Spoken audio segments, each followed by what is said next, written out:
আহ সেই শান্তি। ধর ধর বন্ধু, খা খা, ভরপুর খা। ও খায়ে অদম হয়ে যা। আহ লাচ্ছি খাচ্ছি, আরাম পাচ্ছি। এ বন্ধে আমাকে একটু দে না, কি খাচ্ছিস তোরা, একটু দে না আমার। তোর তো যাবি তোর মুখে গন্ধ।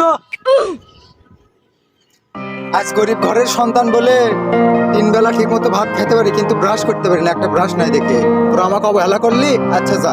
আচ্ছা বন্ধু, মন খারাপ করিস না। আমার বাড়িতে একটা ভালো ব্রাশ আছে, নতুন ব্রাশ আছে, আমি আইনা তোকে দিচ্ছি ভালো ব্রাশ। छोटा सा मेरा जहां है। বন্ধু নিয়ে আসছি আমি, ব্রাশ নিয়ে আসছি। আজ থেকে লিখতি এটা দিয়ে দাঁত ঘুষবো, ধুলা বালু এটাও থাক পিল্লাই, এক ঘষাই পরিষ্কার। কুটি থাক। আর দেখ বন্ধু,